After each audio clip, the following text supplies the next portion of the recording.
C'est l'heure de la revue de la presse et des médias israéliens ce matin sur Studio Kalita, relayé sur les ondes des radios juives parisiennes.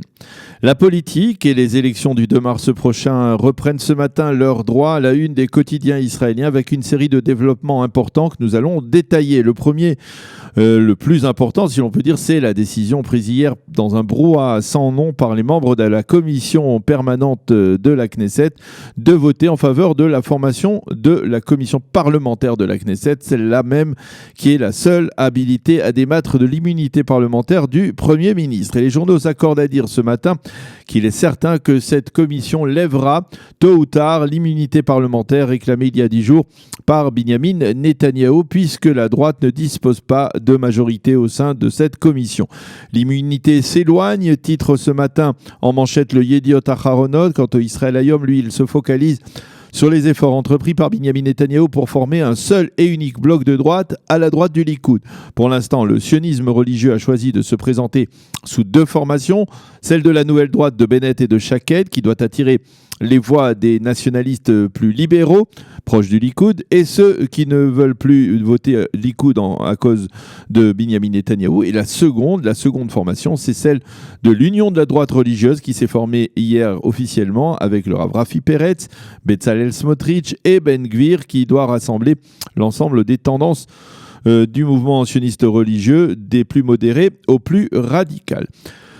Puis enfin, troisième titre électoral important ce matin, les répercussions de l'union de la gauche entre le Parti travailliste et le Parti Meretz.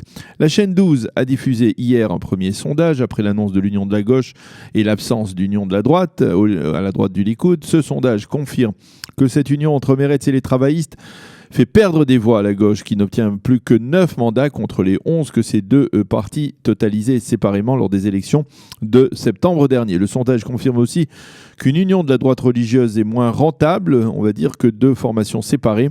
Il nous indique que l'écart entre le Likoud et Bleu-Blanc reste le même, 2 à 3 mandats au détriment du Likoud, et qu'au bout du compte, aucun des deux blocs ne parvient à obtenir les fameux 61 mandats pour pouvoir gouverner. Revenons à la formation de la commission parlementaire de la Knesset. Le Yediot souligne que pour la première fois depuis de nombreuses années, le Likoud s'est retrouvé hier en minorité dans la commission permanente et n'a donc pas pu empêcher la formation de cette commission de la Knesset.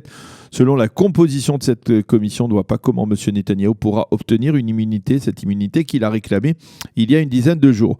La commission devrait se réunir dès la semaine prochaine, mais auparavant, il faudra que sa composition soit validée par la plénière de la Knesset. Et là, le président de la Chambre, Yuli Edelstein, qui on le sait s'oppose à la formation d'une telle commission, pourra peut-être retarder les débats. Pour ce qui est de l'union de la droite à la droite du Likoud, eh bien Amnon Lord affirme ce matin dans son éditorial dans le Israël Hayom qu'un bloc de droite divisé ne laisse rien présager de bon pour le Likoud. La droite, écrit-il, n'a pas d'autre option que d'obtenir 61 mandats si elle veut gouverner. Tout autre résultat provoquerait une nouvelle égalité et un nouvel imbroglio qui pourrait ouvrir la voie à un gouvernement dirigé par Benny Gantz. Mais il admet que certains, à droite, estiment que c'est précisément une séparation entre la droite modérée de Bennett et la droite religieuse de Rafi Peretz qui pourrait permettre à la coalition de droite et des orthodoxes de parvenir à ce score des 61 députés, car les sondages l'ont prouvé, l'union entre plusieurs formations totalise moins de mandats que lorsque ces formations se présentent séparément.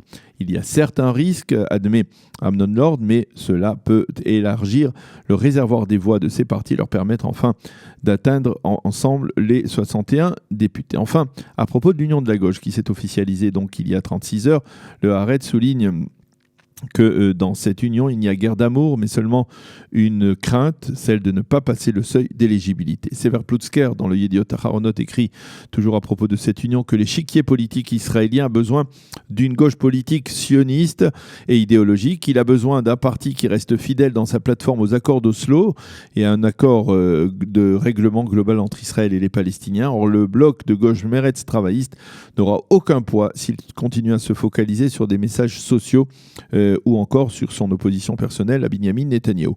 Ce bloc doit donc, selon Sever Plutzker, brandir l'étendard d'un règlement du conflit. Et puisque nous parlons du conflit israélo-palestinien, le Yediot Ahronoth consacre ce matin une partie de sa une à des données préoccupantes sur le nombre de jets de pierre et de bouteilles incendiaires de la part de Palestiniens sur des automobilistes israéliens sur les routes de Judée et de Samarie. Durant l'année écoulée, en 2019, on a recensé 1500 jets de pierre, 300 lancers de bouteilles incendiaires.